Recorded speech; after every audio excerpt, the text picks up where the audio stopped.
are again. It's your two dads, and you know what? We're gonna say it's your three dads this time around because we've got we got two great dads here, and me, and we're gonna talk about all kinds of different things. We got a special guest here, our wonderful friend, probably as popular or more so than anybody on the show, because his reel has just gone straight to the very definition of virility on TikTok and stayed there for an annoying amount of time. Jack Roberts, thanks again for joining us. Hey, you're welcome. Thanks for letting me play co-host with you. Right on. Well, you will have quite a bit of slack to pick up, so I do apologize for that, but we will, assume that you can handle it and make do if you can't. And as our real guest, our true guest today, we've got the one, the only, the great Josh Williams. We do appreciate you coming in, taking the time to talk to us, Josh. Yeah, not a problem. Happy to do so. Right on. Appreciate it. And as I normally do, we kick things right off with me throwing it right back to you and asking for a little bit of an introduction. Tell us a little bit about yourself. All right. Well, like you said, my name is Josh Williams. I'm a Kentucky native, but I live up near the greater Cincinnati area, the tri-state area. I'm actually the host of a couple of podcasts, one that's kind of on hiatus, but has a lot of good backlogs. The Well Daggum podcast, more pronounced Well Daggum. Also, I'm a co-host on the Pod Bless podcast. We grew up in church, three of us, three also dads. One's a current minister of the church. One is a volunteer of many avenues, and I'm a veteran of all of those things, but I currently don't work in ministry. And we get together every Thursday night and do a live through Facebook and YouTube and all that good stuff for Pod Bless. And we just have fun. We try to make people laugh with a Christian emphasis, but not too heavy on the serious Bible thumping or turn or burn style of preaching or anything. And more so do dumb jokes. Yeah, I did get to listen to a little bit of a couple episodes, and one of them you weren't in, so I didn't. Once I heard that you weren't there, I kind of stopped and moved on. But I did get the feeling that it's really just three friends, kind of getting together to talk every week, and you don't get the feeling at all that it's like preachy or very religious. It's just not dirty. I mean, even the jokes, like some of the jokes are like, they're I don't know, they're not. Like I guess they're almost adult in a way. You get like that same feel of just sitting around with a few of the guys and talking. Yeah. So that was cool to get a kind of a feel for you before you came on. I don't normally have any sense of the guests when they first show up. It's just meeting a stranger and then trying to make the best of it. So I'm a little bit ahead of the curve here. But as I mentioned before to Jack, unfortunately, I do have the habit of pushing off that first little bit of questioning to the guest host, just because I exert my podcast host powers and take that little bit of time to breathe and relax and cope with my initial anxiety for every single episode. So with that excuse out there in the wind, Jack, why don't you go ahead and make the whole show look 10 times better than it already does? All righty. The most important question you're going to be asked in 2024. What's your favorite dinosaur? Favorite dinosaur. After the I was going to say, it has to be a triceratops, honestly. Triceratops, right on. Okay. I can't complain. There's really only so many answers that you can get away with and have wholesale approval. And Triceratops has to be one of them. Yeah. Obviously, Tyrannosaurus Rex, you're going to get the biggest reaction, but I'm all about the short and stocky guy. That's what I'm always about. It makes me represent him better. So. Right. Now, in all seriousness, the little bit I did see that Corey sent me, it said that you are a stay-at-home dad, which is cool. How did that evolve? Is it something like, you grew up and thought, man, this is mom stay at home, not dad, and what, because I know you look to be close to my age, so perhaps, a little different. How did that come about? Well, it was the furthest thing from my mind. It was one of those things. I grew up in the country, so I was very backwoods, wood chopping, fourth generation coal miner. Just as country could be. Mom was a stay-at-home mother. She worked a few odd jobs, but yeah, the man earned and the woman stayed at home, and that's what I grew up in. Um, every male figure in my life was a hardworking fella that provided for the whole family. And the only inkling that was close to me becoming a stay-at-home dad is when I was a little kid, and they would ask me, "What do you want to do when you grow up?" And I said, "Well, I want to do what Grandpa does." My grandpa was retired from the railroad and coal mining and things of that nature, but was retired most of the time he was alive when I was little. And they said, "Oh, honey, he's retired, and you can't be retired." I was like, "No, I want to do that." Because he was just always working around the house. We were neighbors with him growing up in the holler, and he was just constantly working on the barn, working on the garage, fixing a truck, fixing a four-wheeler, things of that nature. And I was like, yeah, I want to do what he does. Everybody likes him. He was kind of a traveling preacher. If somebody needed a preacher, he'd go do that. So he was a big role model in my life. And I was like, yeah, little to be said if once I got older that it ended up happening like it did. And I'm kind of living like I'm retired, but but no, I waited till I was probably about 30 before I met my wife, my current wife now, who allows me to do so and being a stay-at-home dad.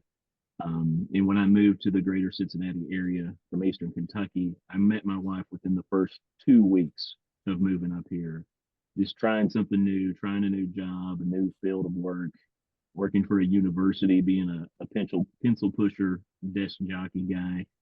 And it was very odd because, like I said, I was a coal miner. I'd worked for a utility, water company utility for probably 6 years before I moved up. So I was a hole digger.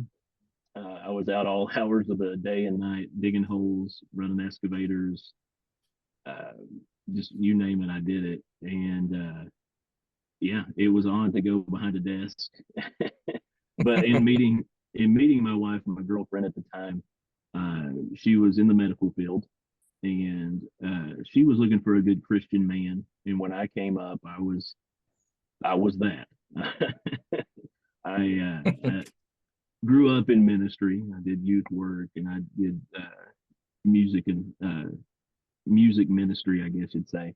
And so I was looking for a church when I came up to kind of get myself planted in, and happened to go to a Super Bowl party that the pastor of the church that I was looking at was throwing, and that's where I met my now wife.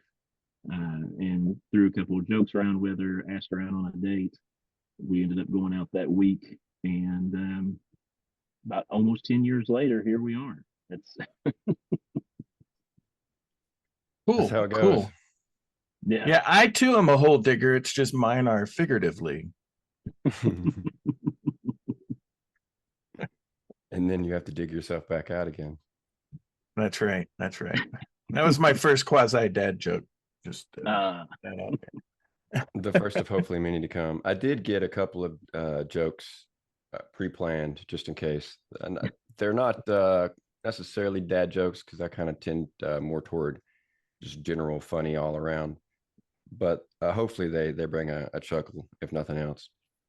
So I had a little bit of time to gather my thoughts, and come up with some really groundbreaking, earth-shaking questions. And I think that the first one we're going to go with has to do with the fact that you were born and raised in Kentucky. Mm-hmm. And when I think Kentucky, the first thing I think of is Justified. Have you ever seen Justified before? Yes, very interesting show and very geographically impossible for most of the things they tried to pull off. The traveling itself, take this for what it's worth, but just looking at it from someone who's never been there, the traveling, they make it seem like you're the next county over, or like Kentucky's just the smallest state in the union or something like that. So that was a little bit hard to handle. Yeah, every time he's like, "Oh, I'm gonna run up to Louisville, or I'm gonna run up to Lexington real quick from Breathitt County," and it was like Breathitt County is the furthest southern part, and he's driving up to almost Cincinnati or so, and it was like nobody does that often. It's not a pop on over to the store kind of deal. But everything else is pretty spot on. Well, that's good and bad considering, how poor it makes the region look. But to keep things on a bit of a brighter note, we will go with perhaps one of the most important, probably often asked questions about the entire series. I did a bit of this with Jack and Art and his episode, but I think what I want to know now is, kind of a red pill, blue pill type of thing. But are you a Boyd Crowder man or are you a Raylan man? You know, I'm on the fence a little. Raylan Givens is an awesome character. He's your modern day cowboy, so it's hard not to like him. But I tell you, growing up like I did, it's kind of like I relate more so to the other side of the fence there. I can understand that. Yeah, I would imagine that a lot of people growing up in your area definitely would tend to relate more toward the normal country boy than the law-abiding cop. As cool as Raylan is. With that being said, I did not even bother watching the reboot, the remake, whatever you want to call it, just because I knew that Boyd, for the most part, I don't want to spoil anything because I don't know anything for certain, but for the most part, Boyd's not in the show. And maybe I will watch it, based off of rumors that I've heard, but I'm not, running out there to the running out there to the blockbuster or nothing like that. Yeah. So I will, I guess, let's see. I've got all these questions that I was just like, I will have these all ready for me. And anytime I come up with a dry spot, I'm going to drop one of these in. So I guess before we shift back over to Jack, I did want to know how did, and this is an assumption of mine based off of, I guess, just what you expect of minors. So I was wondering how you went from, and if I'm wrong here, then we'll gloss this over and edit it out of the whole podcast. As far as a minor, I think of someone tough, someone, very manly, very masculine, very maybe, I don't know, with masculinity comes a bit of stubbornness, but take that for what it's worth. How did you go from that kind of mindset to the stay-at-home, gentle, loving type of dad that you had to become? Yeah. Well, in a nutshell, I guess, yeah, you had to be a tough guy. And like I said, I come from like a fourth generation of miner. When my brother was a miner, my uncle became an engineer for mining and started running the coal mines. So a lot of my family would end up working with him as he ran the mine, and they would go underground and actually, mine the coal, build the cribs. For those that know mining, they'll get those terms, I guess. But yeah, like I said, I was in the church a lot, and so a lot of my uh, I don't know, soft-heartedness came from my mother being a really strong spiritual presence in my life. And my brother was 10 years older than I was. So they got all the roughness out with him. And so they went through all the broken bones of football, and they went through all the wild parties he snuck off to, him possibly or allegedly growing cannabis in their basement and then not knowing. They went through all that fun stuff with him, so that when I came around 10 years later, I'm like, hey, I want to play football. My mom's like, never. You're never playing football. But my dad and brother and the men in my life, they taught me all the rules of hunting, all the rules of fishing, all the rules of wood chopping, cabin building, you name it. They showed me all the things I need to do. And even though I know those things and I am country, as odd as it is growing up in that, I don't hunt now. I don't really go fishing. I still chop wood here and there because that's one thing that's useful around here. Um, but I do know all those traits, and that's what I hold on to. Is like, well, I know how to skin a buck. I know how to run a trot line. All the songs that want to portray that as a real country man. So yeah, the church end of things, I think, is what really kept me being a softie at heart. Whenever someone saw me, like I said, the short and stockiness of the Triceratops, that's what I've always portrayed. And that's what I've always been built as. So yeah, I don't know. It. I guess it's hard to put into words. I miss the coal mines. We have a 2-year-old, a 5-year-old, and a 7-year-old. So our two oldest are almost Irish twins. They're really close in age. But then the youngest one, as soon as we finished with diapers, we had our third. And there is an appreciation, and this could go into all kinds of different avenues. There's an appreciation for like how a woman's mind works when it comes to raising children, because I do see that mental toughness of being able to be a cherishing person each and every hour of the day. Whereas I don't feel that I'm that much of a cherishing person when it comes to, even before we started the show, trying to put all three to bed with my wife and none of them wanting to go to bed, turning somersaults in their bed, jumping around, saying, I'm not sleepy, I'm not tired, this is dumb. Butt cheeks. I don't know what's up with the butt cheeks thing lately, but it's a common phrase around here. Um, but yeah, I would have to say that any kind of soft heartedness is coming from my church upbringing and just trying to be a gentle soul, but keeping that rough exterior and trying to scare little kids as well as cherish them. Yeah, I can feel that. I've taken to trying to speak in a much softer tone than normal when I'm talking to my son. That way I don't have to get like too awful deep when it's time to really, say something stern to him. Because if I just talk like in a normal tone all the time, I have to be like, no, stop that. Or, Yeah. I just don't want to be screaming so loud the neighbors hear.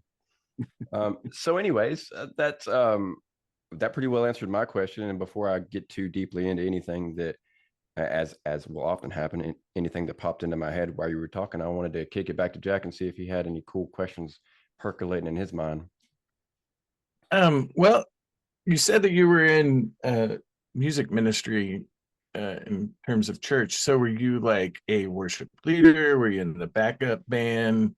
What instrument did you play? Kind of delve into your church side for a moment. Yeah, sure enough. I was a singer. I grew up. My parents both were Southern gospel singers, and they traveled. Oh, they traveled with quartets to churches in the Eastern Kentucky area in West Virginia. We were right on the border of West Virginia growing up, so all the small churches in the area, which there were thousands, we traveled to as I was a little kid. I knew all of their Southern gospel songs, whether I liked it or not.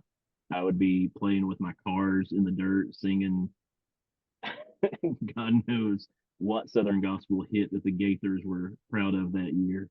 Another Southern gospel group. Yeah, no, my mom was a big fan. Such enthusiasm there.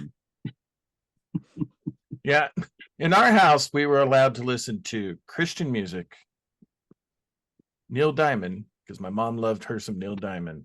But then my dad listened to country, so that was cool. Everything else was banned. Until I was in 6th grade, I got in trouble by my mom because I was listening to the local rock station, and my dad just sort of looked at her and said, "This is stupid. All of his friends listen to that music. He can listen to whatever the hell he wants." And I was like, "Thanks, Dad." But yeah, so you said the Gaithers, and all of a sudden I had a flashback. Yeah. Yeah, we grew up with that. My dad was in a male quartet where they all four would travel and sing in churches. My mom sang with my dad and another group. They had multiple groups that they sang with, but pretty much everyone in my family were bass singers, baritone singers, sopranos, you name it, they sang it. And so it just became a part of my life. And when I think I was 8 years old, and my mom started toting me around with her and was like, he could sing too. And so I sang this high pitched falsetto little kid voice, like from the boys from the choirs. And she was like, "Oh, my little, he can sing such a good high pitched voice." And then as soon as I hit puberty, I went straight bass. And she was like, "Dang it!"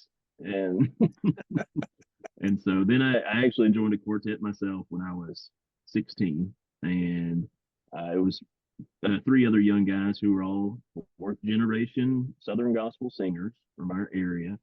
And we traveled around, and we never made like any money, but we loved going to churches and singing and just helping people out with what we were blessed with, as they would say. And then I did we put on some large Christmas plays and things through our church and our community in our small town of 600 people. Um, but we would put on large Christmas plays, and I would usually take a large part of being the main character in the play, as well as singing a couple of solos here and there. Um, and so that's always just been a part. And so when I got into the ministry end of it, I went to Bible college for a short time, and I traveled with their singing choir. Traveled with their recruiting team that did drama. They would go to church camps and things and do drama, dramatizations of the Bible that made it fun and cheeky for young people. And then hopefully we would get them to come to our school. So yeah, it's just always been a part of my life. And like I said, now that I'm doing the dad thing, all that stuff's kind of on the back burner, and podcasting's about my only way my voice gets out there anymore. So I understand. And then just a quick add on to that. How many times have you read the Bible front to back? And if so, how many times? I'm at 3. nice. I'm actually, except for numbers. God, that was hard. yeah, the early books of the Bible are pretty rough. I'm actually in a starting of the year, read the Bible through in a year program with a couple of people, my wife included. She's trying to do it too. But I've honestly could never say that I've read the Bible fully all the way through. I have taken philosophy classes. I have taken all the biblical classes that you could think of that study deeply into the Bible. I've taken cults classes where I've studied other people's Bibles. Right. But I did get kicked out of Bible college. So I didn't really fulfill all the needs. And I think that's where I dropped off on finishing the Bible all the way through. Well, you've got that going for you, you know? I'll get there. You're like the bad boy Christian that got kicked out of Bible school. Yeah. Yeah, it's a fun story to tell at a party, but it really is not as cool as it sounded. If you need that story at all, it's Well, we might get into a couple stories here and here shortly. I did have one question in regards to that, though. I worked at a Christian university for a while, and going in, I knew about it because initially I was thinking about going there with my GI Bill, but it seemed a bit too restrictive. That being said, I started working there, and it turned out to be basically the one step below a party school. Was your Bible school anything like that? restrictive, yes. Party school, no. I found a small Bible college was in East Kentucky, in Breathitt County, Kentucky, which is kind of central eastern area. A very small population of students, but it was one of those things that I felt God called me there. No other reason that I would have went there. Like I said, I was going to go straight into coal mining or diesel mechanics, whatever I could do. But yeah, I went there for about 3 years and learned a lot of neat stuff, and a lot of neat stuff that I wasn't supposed to do. But it was all rules and guidelines. There's people that did far worse things than I ever did that never got kicked out and got full on degrees and are pastoring churches. But I was an honest guy, and that's what got me in trouble. So Honesty can sometimes do that. yeah. You've been pretty specific about your general area in terms of where you live in Kentucky, and that screams to me maybe the most famous residents of Kentucky. So I'm wondering, have you ever met any Hatfields or McCoys, been to any of those particular sites, seeking historical type of adventures? Yeah, actually, I had several teachers that were McCoys. And if you remember the reality TV show that was the Hatfield McCoys, one of my teachers, who was a drama teacher in school, actually was on the television show, the Hatfield McCoys. He made a small couple of cameos in there. But it is very close, probably 45 minutes from the Hatfield McCoy Trail, which is a big tourist attraction now if you ever go to Eastern Kentucky, where the Hatfields, it's the legendary area where all of the battling happened. But now you can ride an ATV through the whole trail, or you can ride horses all through the whole trail, and bring your own ATVs, ride them all through. Very touristy area now, but yeah, it's a pretty cool spot. And yes, I have been through that. Right on. Sounds My like dog's going we had a crazy. fourth guest. Sounds like we had Yeah. another member of the show there. I'm like, what's wrong with my dog?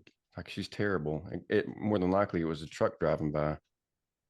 Yeah, I'm surprised Hopefully, my little ankle biter's not running around barking right now too. So that she's usually pretty, compliant when it comes to shutting up. But I guess she just had something to say.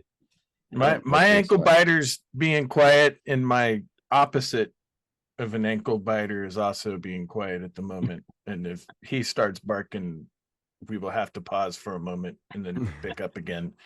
Because when a Great Dane barks, everyone knows about it. I was one step away from hitting the mute button. Hmm. Let me see. I'm marking these off as I go along. I used to worry so much about being like proper and like so professional during these interviews, but now I'm just like, yeah, we're just talking. It's whatever.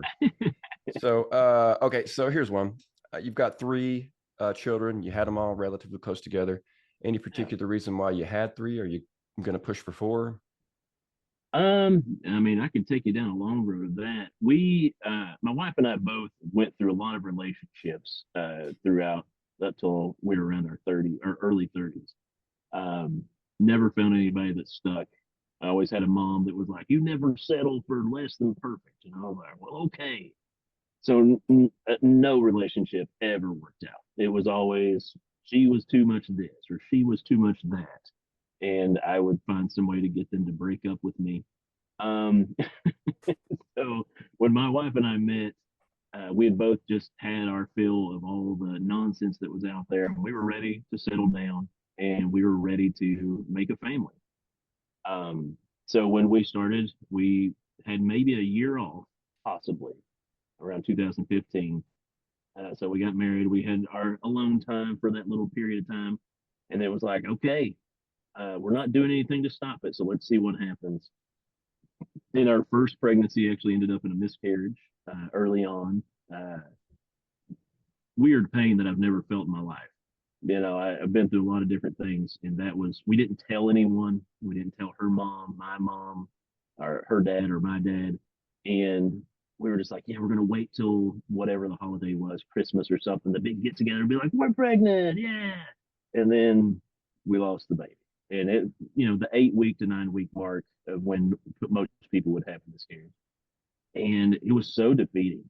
I couldn't do anything being the rough and tough guy. This is before, of course, becoming a stay-at-home dad. So I was still rough, tough provider guy who had to get over marrying a doctor who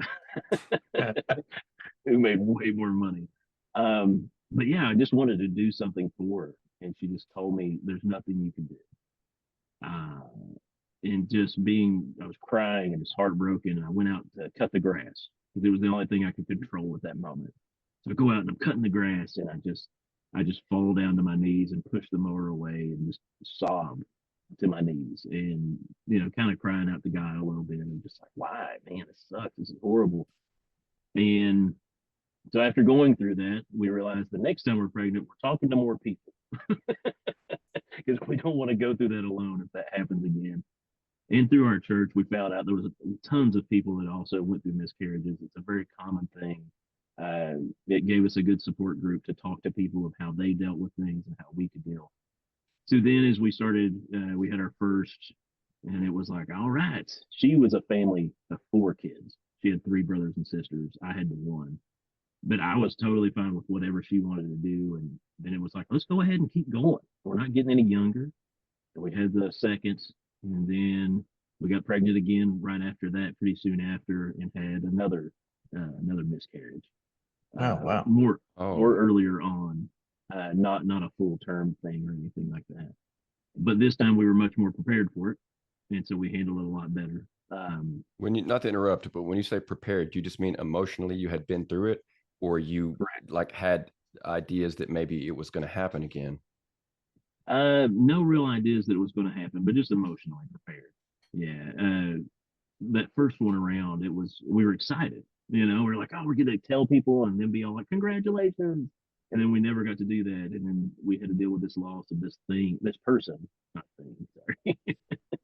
this person that was going to be a part of our lives, that were going to be, a part of us. And so the next time around, we were more logical and just kind of like, okay, hey guys, we had a tropical pregnancy or whatever you would call it at that time. She knows the terms. I don't.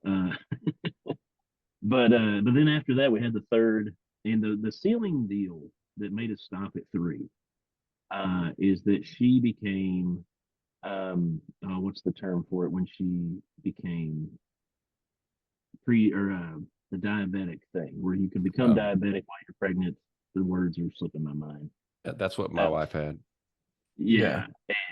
And she swore she would Gestational diabetes. Gestational diabetes.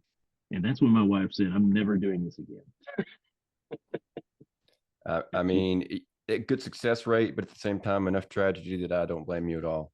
I mean, why you had 3 healthy, happy kids? Why take that risk? Yeah. Yeah. And now, like I said, our youngest is 2. My wife just turned 44 in September. I just turned 40 in April.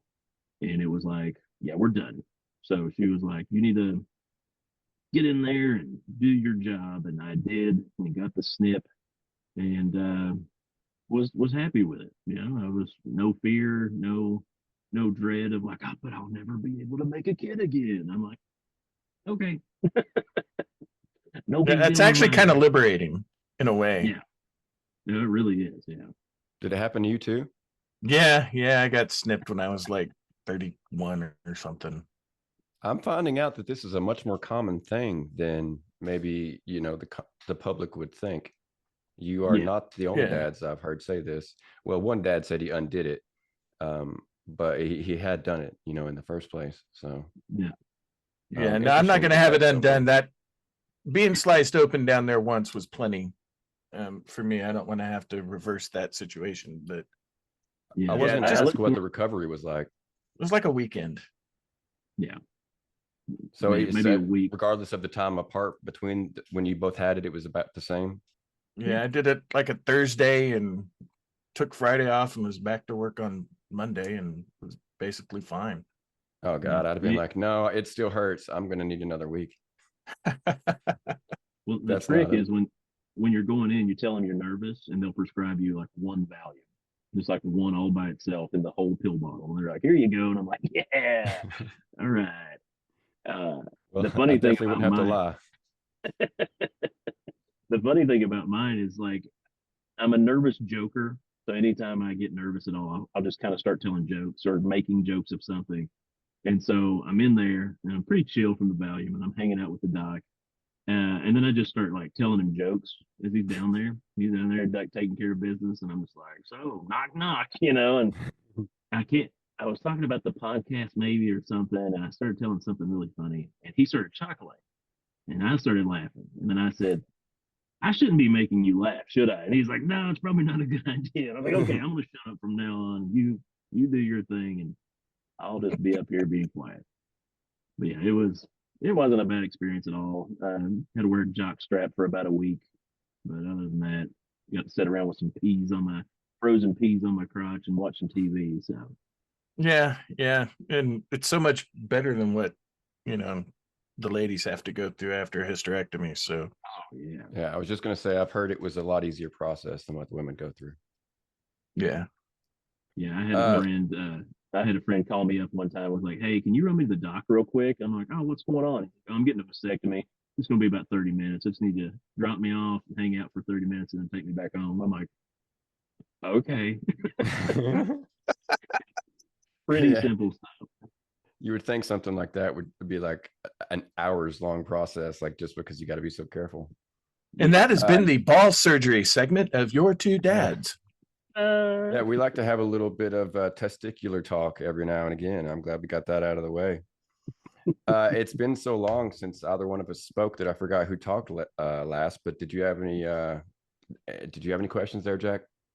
Well, I guess completely sort of changing back to not talking about balls.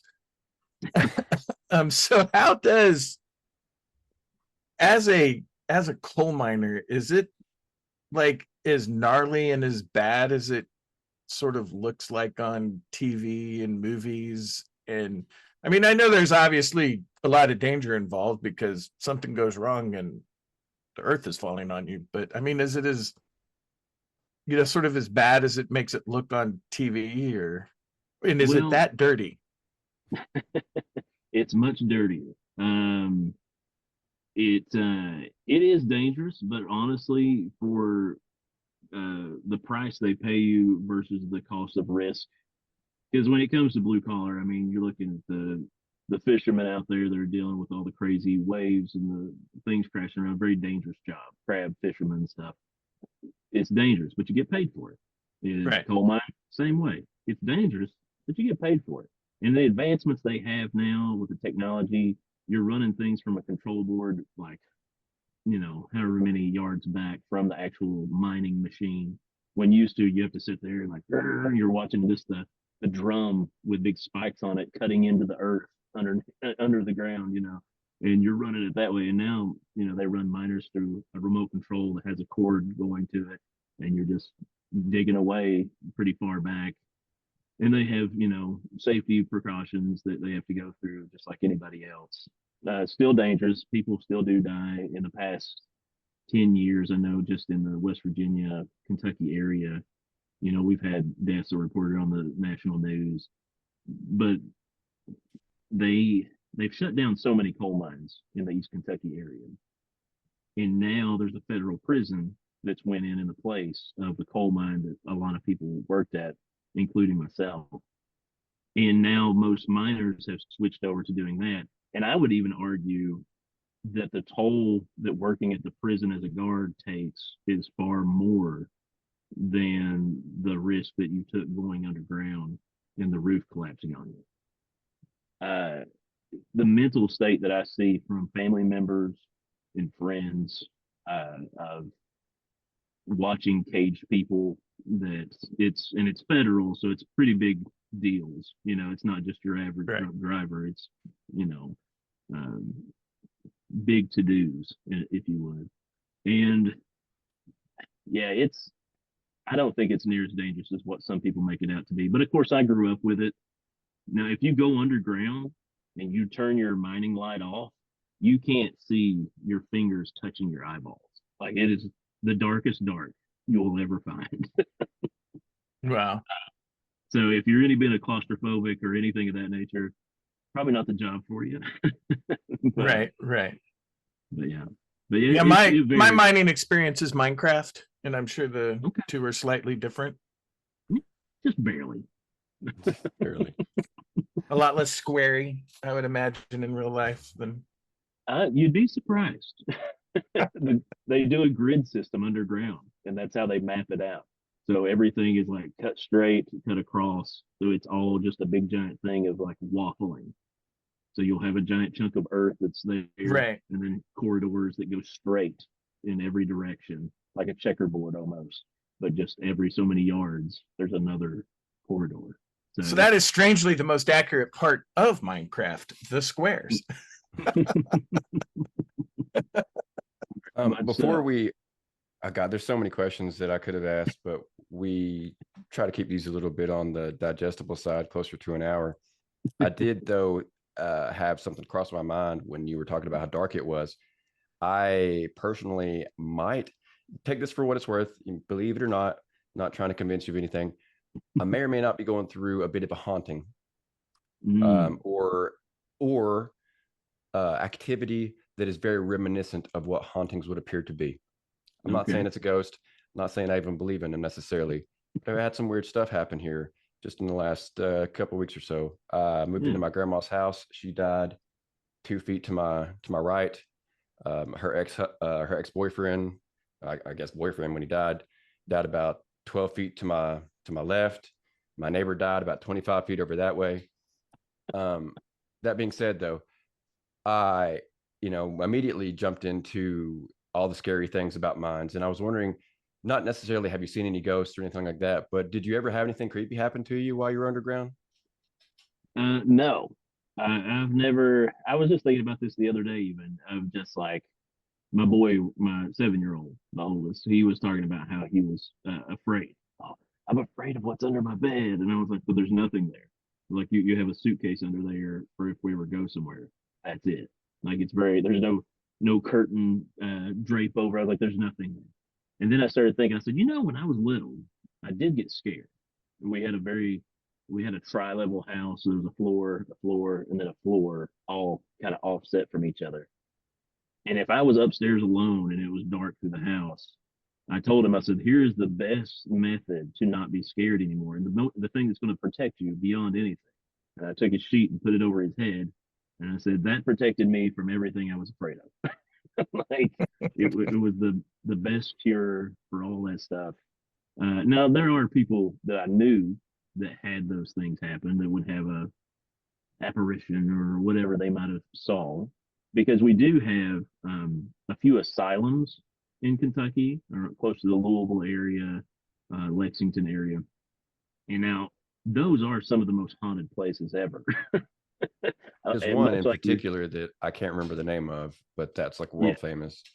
oh yeah, they were old insane asylums where they really just tortured people that were, not mentally stable for long time. It was if you didn't agree with your wife, you could be like, "Hey, she's crazy," and pop her in there, and that was all you had to do, and you were done. But yeah, I've had several, even family members, be like, "Oh yeah, that stuff's real," and they would like send me pictures of orbs and all this stuff. But I'm on the same page as you. I don't believe in it. I don't really claim to it, but yeah, I never had anything happen to me, but I've had other people share stories. Yeah, like I've had things, and maybe Jack, maybe you've got an experience that you can share real quick before we kick it into the promotional side of things. But I've had things that are spooky or what have you, but nothing that I could just be like, there is no other explanation for that other than a dead person was here in the room with me. Like there's always been, even if it was like, oh wow, that's a weird hallucination. Like Yeah. why on earth would I Right. be hallucinating? But like I've always just been like, there's an excuse for it. But with that, being said on my part, Jack, did you have anything ghostly that you've had, or are you more of the you know, uh, disbeliever, non-believer type? Um, I don't tend to believe in ghosts, but from an early age until my mid-30s, I guess. I don't remember. I would get sleep paralysis. And it's really weird because everybody kind of sees the same thing. And I would see the brim, the fedora hat wearing guy with the staticky face that wore like the Undertaker's long jacket, like first version Undertaker long jacket. And I had that happen for years. And that is an extremely not pleasant thing to go through when you have sleep paralysis. But that's kind of the extent of what I had, other than being creeped out going to the furnace part of my grandma's basement. Because for some reason I thought my grandpa's ghost was hanging out in there. I have no idea why. There were better parts of the basement to hang out in. Interesting that you brought up the sleep paralysis, because I actually did a recent interview with a dad from the Air Force that had sleep paralysis really bad. And he actually did not experience the man in black type of apparition that you did. And he spoke about that like with great relief, because the stories he had heard were like nightmare fuel. And he was super glad that he had not had to deal with that side of it. But it was like a whole big thing. I really saw kinds of reels where he was like describing sleep paralysis and how it was like so scared, and how his main concern was like being ashamed and hiding it and not wanting anybody to know about it. Just because being in the military, you're like I'm manly and I can take care of all this, and not being able to control your sleep, like I guess that was a big blow to his ego. But kind of interesting that the parallels that that you had experienced the same thing. So with that being said, though, we do like to leave the last bit of the episode. Time's a little bit off because of the technical difficulties that we had. So I just want to kick it here to what you have going on. You've got Pod Blast, you've got your other podcasts, you're in a bit of a hiatus, but just give us your elevator pitch, so to speak. See if you can win over any of my relatively few listeners. Sure thing. Well, Pod Bless, like I was saying earlier in the show, You can catch us on Facebook and YouTube and Twitch live every Thursday night, 9 p.m. Eastern Standard Time. If you click onto those, you can comment in as we're doing the show, so you can feel like you're a guest just by commenting in without having to do any work except for type on your keyboard. But we also put out an audio version from that episode every single week. It's just three dads having a good time, keeping it clean. The pastor that's there, if we start to get off the rails, he does reel us in a little bit. But we have a good time. We make a lot of jokes. We do a lot of segments where we try to come up with a funny game that you can join in with us while you're being a viewer. So go check it out. Like I said, tomorrow night even is, well, whenever this episode comes out, it'll be coming out tomorrow night on Thursday though. Tune in with us and join in and have some fun. Have a fun donut shop we're going to be doing some work with here next week. We're going to be making some spicy donuts and things to help promote the show a little bit. So that could be something interesting if you like some donuts. I was wondering if the eating thing was something that you guys like kind of incorporated more than just that one episode. We do like to eat. We have one of our guys, Brett. He does a Chef Brett segment from time to time where he'll bring in a weird concoction of, what was it, flaming hot Cheetos and cream cheese, and we'll try that. Or he did Kool-Aid pickles, where he brought in a jar of Kool-Aid that had pickles sitting in it for overnight. We try to have some eating contests here and there, but that we forget to record and just basically eat a bunch of Skyline chili. It's a Cincinnati thing. But yeah, we incorporate quite a bit of food, but that's mostly because it's late in the evening and we're old and fat. So. Well, speaking of food, before we kick out of here, almost kick out of here, I was reading my son a bedtime story the other day, and I came across this weird, apparently Southern food that I had never had before. I was wondering. I'm talking to another. I'm from Tennessee, so we're on the southern side. Jack's Midwest. Other. No one knows what Oklahoma is. We're just yeah. We're just in the center of the country. Country. That's it. So it's kind of like a catch-all in his case. But have either of you ever had toast with cream cheese and tomatoes on top? No. Okay, so I'm getting a nod from one person. You have had that before. Is that something that was a delicacy to you? Is that something someone was just like, try this one time, or what's the deal with that? It was kind of the finger food of things. If you had to get together, people would throw some on a plate kind of deal. It's just one of the. But I grew up. My dad would eat onions like apples. Oh my God. We grew up in a weird area. He would have a bowl of soup beans, or I guess what most people would call pinto beans, and he would just get a whole onion and just take a bite of that, either as he was eating his soup beans, or he would make a bologna sandwich with cheese and bologna and mayonnaise, and just take chunks of onion after each bite of his sandwich. So, oh man, I feel bad for your mom. I feel like your dad may have inhaled just a little too much coal dust. Yeah, it affected his taste buds or something. That's oh man. I actually listened to a podcast. I'm sorry. So one of the side effects they don't talk about, right? Yeah, for real. Yeah, it's not really a bad side effect, so they don't spend a lot of time mentioning it. It's just one of those weird things that minors have. But I listened to this podcast called the Dan Le Batard Show, and it's been a while back now. But they had this punishment for a guy that bet on a losing team, and he had to eat an onion, and it actually sent him to the hospital.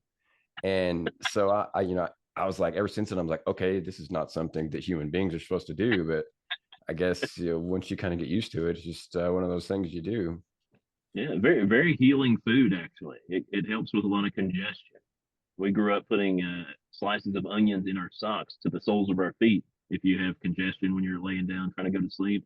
And it sometimes helps pull or push the congestion out of you. So, little home remedy. I've actually read that in one of those, old-timey like home remedy book type of things. I've never tried it. There was another thing, like I can't remember if it's an onion, but like you put it on your windowsill with the window open, something along those lines, and it like sucks the sickness out. So it's hard to take one for fact when it's mixed in with one that almost certainly is just horse hockey. But we are down here toward the end, And before we do leave, I just wanted to give Jack one more time as my wonderful special guest to wow our listeners with any wonderful wisdom or super intellectual questions that he might have. Well, I feel like it's my job, as even though I'm the guest co-host, to ask Josh this particular question. Where do you learn to make a banana split? Where do you learn to make a banana split? That sounds very appropriate. At the top? No, Sunday school. That's a But good Wow, one. that was really good. I was thinking of the like symmetric, like, oh, you start at the top. That's how you got to split it, right? Way better. That's it. Yeah, we had. I don't know if you heard it, but we actually had a buddy of mine say that on a previous episode. It may not even be coming out yet, or maybe it is. I don't know. But that hit really close to home with you. That was really appropriate. I have one. Do yours real quick. We got to have dad jokes in here. It's not the podcast. I was gonna say I don't know how daddish they are, but they're silly for sure. I actually got two, but the first one is I'll never forget my grandfather's last words to me just before he died. Are you still holding the ladder? I hate it when that happens. Yeah. And I got one more that's grandfather related, just coincidentally. I remember the last words my grandfather told me right before he kicked the bucket. He said, "Want to see how far I can kick this bucket?" All right, I got chuckles both times. I consider that a win, either one. Did you happen to have another one? I got that feeling that you might have another one. No, I didn't. You just said throw some advice out there, and I was just gonna say, remember, make sure you tell your kids you love them whenever they do something stupid and you're mad at them. That's just temporary. You're far better off to have a kid that did something stupid than to have a kid that was to not have a kid anymore because something happened and they're no longer with us. So always make sure you tell your kids you love them, and it just takes a second. Your world changes, and remember, anything they do is just irritating. It's just temporary. That was a much better way to end it than a stupid joke. With that being there in front of us, Josh, did you have anything along the dad advice that you could throw out there? It doesn't have to be necessarily quite that level, but did you have anything to add to that? Yeah, I feel the same way. Just listen to them. It might be nonsense sometimes, but there's a lot of truth in the nonsense that they throw out at you. And it was always a thing with my dad that I felt that he never did listen until his later years before he passed. And I just feel like it's an important thing that even if it sounds silly, listen and remember and bring it up later. They like it when you pay attention. Yeah, it's that bringing it up later part that really seals the deal. Mm-hmm. Yeah, your time is with them is the most valuable thing you can give them. And I love hearing that because I spout that off again and again. So it's good to hear me, I guess, reaffirmed from someone else. But with that being said, we've hit all the bases. We've knocked a home run, and we're going to go ahead and call it a night. Jack, thank you so much for joining and carrying my heavy load with me. I'm pretty weak. These shoulders, they don't carry much, so I do appreciate you filling in. You're welcome. And taking some of that spotlight off of me. I'm very introverted, so I don't like to be the star of these. I push as much off on the guest and the co-host as I possibly can.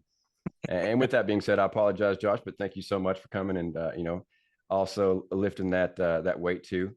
You've done a wonderful job in terms of giving us all a little bit of laughter and a little bit of wisdom. So thanks so much. I hope that everybody listening at least checks out your podcast. I'm guilty of not checking out every. Like I have a lot of guests here lately, and quite a few of them had podcasts, and I'm not always quick to check it out. But in terms of Pod Bless and Kenyatta and Jack Save the World, those are two podcasts that really are just friends sitting around, and when you listen, you're one of those friends sitting around. So anybody out there should definitely give them a listen, and give them a share and a like and a rating of 6 or 10 stars. Rate it twice. And Apple and Spotify and all that. But with that being said, thanks again. And I guess, from all of us here at Your Two Dads, we will check you later. Bye. Yeah. And that's going to do it. Usually I put this last little bit on the YouTube show for whatever it's worth, give them a little bit of extra because they don't get the cool clips that I throw in on the podcast. I'm really stretching it. I don't know what it's like on your podcasts, but for mine, I'm like I've got this bonus content I'm doing where I've like stolen a clip from Mad Max Beyond the Thunderdome.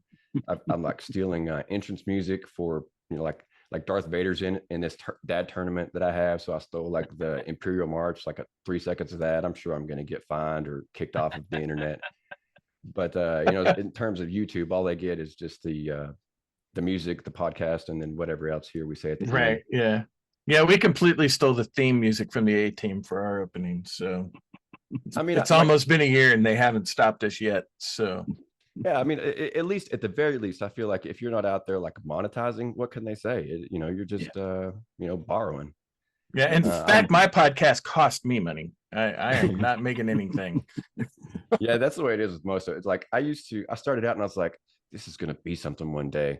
And now I'm like, this is a really fun hobby and it's never gonna be anything more. Yeah.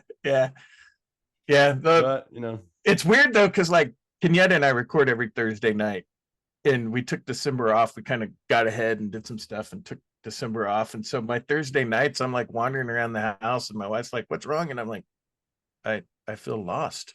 I don't know what to do. Yeah. I'm not talking to Kenyatta. No offense to you, but that's what I do on Thursdays. I talk to Kenyatta, and you're not Kenyatta. Since we went to video, I tell you the nonsense that we have to go through for that. The other two guys, they love just showing up and like doing the show, and they're good about like helping with the setup of the equipment and all that stuff. And we've got several $100 that we've never made money back on, and but I'll take clips from the YouTubes that we do, just the live, nonstop, no cuts, no nothing. And I've been making TikToks and reels and stuff lately. That process, oh my gosh, like it's insane. Man, that stuff it's so frustrating because the algorithms, you put out something that you're like, this is world changing. This will shake people up. And like TikTok will show it to 250 people. And I'm just like, what are you doing? Like, show it to more people. Like Jack had this really awesome, like apparently judging by every reaction, this really awesome story about how this soldier, I never did specify if it was a soldier, airman, Marine, or what, because I don't remember you saying, but I didn't. I gave like the Cliff Notes version of the story. This dude from the armed forces, he was deployed to, and I don't remember the order of things, but deployed to like Afghanistan, stepped on an IED, lost his leg, got recertified somehow, which was, I don't know if you looked at any of the comments, but that recertification was the biggest sticking point because people were like, no, lies, you don't recertify, lies. That never Except happens. For it happens. Yeah, because if they put enough money into you, if you're a Green Beret or whatever, like they're gonna recertify you if you want to recertify. The only thing is they do that's below the knee, right? The knee and below. Like if you lose your whole leg, that ain't going to happen. Or if you lose an arm, that's not going to happen. But it was literally at the knee. So it was in effect a normal leg almost. You know what I mean? Yeah. And just a bit of a fake ankle almost. Yeah. With that being said, he then redeploys to Iraq, steps on an IED again, blows off the prosthetic, and is so angry from it that he fights off the encroaching ambush, and like they run away. And that thing went viral. It's gotten nearly 800,000 views. It's got 90% of my likes. And every time I post something new, I will go back to TikTok, an hour later or something. Because I, just like you, I will cut my videos and put about 3 up a day. I am taking a bit of a break though to see, because sometimes I go through these periods where it's just like 12 views, 10 views, and I'm just like maybe I need a break. But anyways, I will get, I'll put up something. I'm just like, this is awesome. Like, this is so interesting. And I'll come back and I'll have, 25 views, and it's all from that one freaking Afghanistan video. And I'm just like, oh God, like, I don't regret you necessarily, because like I went from 130 followers to 500 and whatever. But at the same time, like, watch some of my other stuff, like, what's the deal? And like, it's just so oversaturated. It's so hard to not get discouraged, for sure. And especially when you have like famous people getting out here and like, oh, I started a podcast, and they've already got 3 million followers just from saying I started a podcast. It's like, dang it, you gotta Yeah. start off being famous somehow, then make a podcast. Right. Yeah. If you want to make money Yeah. on it, for sure. Leave the Oh, yeah. podcasting for us lay people. Yeah. Yeah. Right. That is the one thing I hate worse than these famous people starting them is when they'll be like, oh yeah, my buddy started a podcast who you've never heard of. But then Yeah. everybody that follows his podcast is now following that guy's podcast. And now he's got Yeah. millions of followers because they just Yeah. mentioned that he has one. It's just like, Yeah. man, I'm putting out good content. Like I'm making you a better dad. I'm giving veterans a place to share their stories. I'm making you laugh. But Yeah, like, it just doesn't what was like, I see some growth on YouTube, like Yeah. I'll get it's slow, it'll be like 1 or 2 a day, but literally I get like 1 or 2 a day on YouTube. So That's good. that's encouraging. At least I've got something Yeah. going on there. I started Speaking probably of YouTube, 5 I'm oh, sorry. I was saying I started like 5 or 6 years ago, probably starting podcasting with the Well That Gum Show. And I was learning everything. And so I was teaching other people that were like, I'd like to start one. So I'd show these guys how to do it for the cheapest they could do it. And then some of those podcasts I helped get started, they're getting like 20,000 downloads per episode. And I'm just like, are you serious? And they're like, yeah, what are you getting? And I was like, I don't want to tell you. Yeah, dude. I'm 12. Yeah. Audience size of 7 for the past 30 days. Yeah, 20's great though. You're good. Yeah. Yeah. It's not that I fault them for their success. It's just that I don't want to tell them how bad I'm doing. I got a Right. buddy, Oh yeah, like for this sure. one guy's like, he's super supportive of me, and like he's always shared my stuff, but he has a podcast too, and then he's like, oh yeah, we just broke 1,000, we just broke 2,000, we just broke 3,000, and I'm like, man, I've been doing this since April, and I haven't even broken 1,000 yet. I've got out like I think today was episode 53 or something like that. Officially more like 57, but even still, like Spotify doesn't even have me at 40 listeners. I think I've got 50 altogether if you count all of the streaming apps. But still, yet it's just like, man, like if I didn't enjoy talking to people, which is weird, but because I hate talking to people, I just quit. Like, Right. if I use my progress to judge my progress, I would have already stopped. Yeah. But I just every so often, like I'll get this one guy that's like, oh man, your stuff is so helpful to me, and it's really like I really needed to hear that or whatever, and I'm like, damn, now I gotta keep going. Yeah. Why you gotta be getting something out of this? Now I can't stop. Yeah, see, my kids convinced me to start a podcast. And I think they did it because they were tired of listening to me complain about current affairs. And they're like, you should really have a podcast about that stuff. And so I had a solo one. And then I had Kenyetta on because we grew up on Tinker Air Force Base together. And I enjoyed it, but I'm a white dude. And, Kenyetta's a black woman. Did she have a different experience than I had? That's why I wanted to have her on, to see what the difference experience was. And we ended up having so much fun that it was like, hey, we should start a podcast together. Well, my solo one is gone, and I just do Kenyetta and Jack, and we talk about current affairs. And I don't talk about that with my kids as much anymore. And I think that was their plan all along. Smart. So yeah, I've had somebody go back and forth with my Well That Gum one. I loved it. I had a good strong 100 people that were like dedicated to like being a part of the show and like commenting in and just like, yeah. And then I just quit. I just got tired of interviewing. I had to interview every single episode, and I had a few people that just really drained me mentally talking to them. I was just like, man, this is rough. And so it's like, should I reinvent the show? My buddy was like, you should. I love comedy, in the Cincinnati scene's like really good in comedy right now. And I go to comedy shows all the time with just the local guys. And he was like, you should do like an insider comedy thing where you just talk about the private lives of comedians, and like almost like a tabloid news thing, but just specifically about comedians. And I was like, there's probably a lot there. oh, I'm sure. Yeah. Yeah, one of my favorite podcasts is by a comedian. It's called Time Suck with Dan. I'm spacing on his last name, but you appear to know who I'm talking about already. Yeah. Not that he's going to get a whole bunch of followers from me calling him out, but maybe if he could return the favor. Right. I mean, would that be too much to ask? 2 seconds out of your time to, for a complete stranger that you don't know and have never heard from? Right. Yeah. Telepathy's a thing, right? My favorite Anyway. podcast is Behind the Bastards. And Mm. it I've is a heard that one. podcast where he goes and discusses the worst people in all of history. And it's a two-parter. So the first part's always on Tuesday, and then Thursday is the second half. That's fun. And he puts a ton of research into these people, and they are, in fact, the worst people in history. He highlighted a guy that was so bad, Hitler thought he was bad. Oh, The dude was a Nazi, and Hitler thought he was extreme.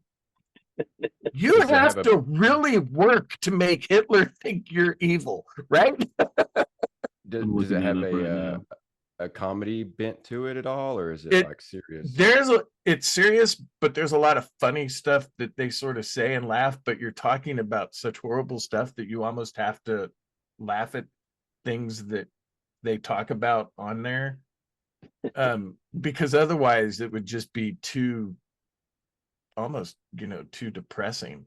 And so it's the host, Robert, and then he has like another person that's on with them, but they don't know what he's going to talk about until they get on the show.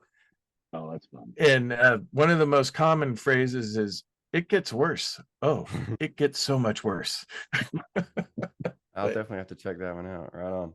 I'm always I'm like, looking even up. now, I've listened to every podcast that had an episode today, and I'm down here listening. Like tonight, I'll be listening to 1950s episodes of Boston Blackie or something like that because I just don't have any other podcast to listen to. So I'll definitely try and check that out and see if I can find me a new one. In particular, my weekends are terrible because it just doesn't seem like any podcast releases on Saturday or Sunday. So by Yeah. the time that comes around, I'm just like, oh, I guess I'll listen to George Strait again all day because there's just nothing else to listen to. I feel like Uh, you could listen to someone other than George Strait. Yeah, I mean, I could listen to Dwight Yoakam. Dwight Yoakam works. Yeah, like some Dwight Yoakam. The he's only probably guy my I know that favorite. remade a Queen song and did a pretty good go of it. His little He did version of Crazy Little Thing Called Love. It's pretty good. that is a Dwight Yoakam song now. Suspicious Minds is a Dwight Yoakam song now.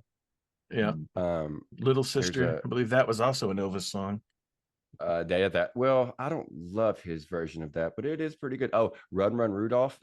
Just just past Christmas. That's a Dwight Yoakam song now. If you haven't heard that one, his version of Run Run Rudolph is just awesome.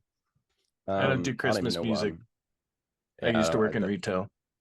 that's really about the extent of my Christmas songs. I just put that one on play and then move on to something else. He does another one called I'll Be Home for Christmas, which I just realized is incredibly depressing because he doesn't actually make it home for Christmas in that song. And I'm all about really depressing songs. So that's right up my alley. We I always did this love one putting- right before we go. I just want to highlight the stubbornness of my listeners. I put out this two reels actually, where I basically was like, I like depressing music. It makes me feel better. Blah blah blah. Mental health. This. Blah blah blah. Depression. That. Tell me the songs that you listen to when you feel bad.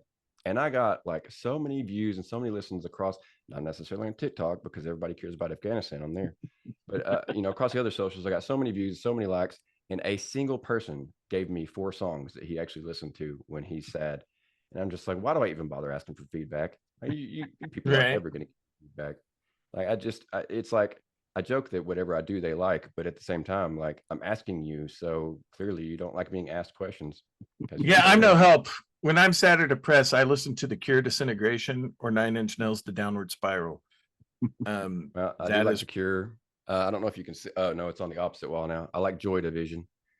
So I am into that older 80s, like really dark stuff. But at the same time, I like some stuff that like there's some newer country that I really like, things like that. And I'm always on the lookout for new stuff. And I'm also very reticent to try new things that haven't been recommended. So, I was just like, oh man, I'm going to get so many recommendations because people love to talk about music they love. Nope, they don't. Nope, not with me.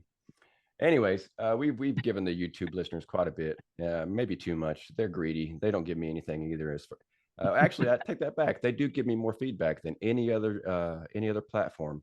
It's odd how much TikTok is just silent, whereas YouTube, they're just all opinionated. They'll just tell you whatever. don't join the military, don't be a parent, all kinds of things you don't care about and don't want to hear them say, but they're really free with them. Anyways, I do once again want to thank both of you guys for joining me and sticking around for the YouTube section of the show. It went along quite a bit further than we usually take them because we usually don't have anything at all to say. It's just goodbye and see you next week. But anyways, with that being said, gotta get some Gabby. Yeah, you guys are much easier to talk to than my regular co-host. I'll just replace them with you from now on. I'm sure they'll be fine with it. Can I throw this out here though, real quick before we leave from the show? Yeah, for sure. If you would like to help the families of burn survivors while somebody's recovering in an ICU burn unit, you can go to marsmissionfoundation.org. We are still awaiting our 501c3 status from the IRS, which is moving at the speed of snail. But to do our mission, we still are in need of donations. And if you go to our website, there is a tab where you can donate via PayPal to help us give grants to those family members so they can pay for lodging while their loved one is in the ICU, recovering from horrible injuries. Another good promotion. I should have given you the option to talk about that during the actual episode, but no, that's fine. More people are going to likely see it on YouTube, apparently, judging by how many more watch. So anyways, that being said, I will let you guys go on about your day, and thank you again for giving me your time. And maybe we can do this again one day. I always, I say that often, but it barely ever happens. Though in this case, I do feel like we could get on here and talk about the Braves or something. It really wouldn't matter.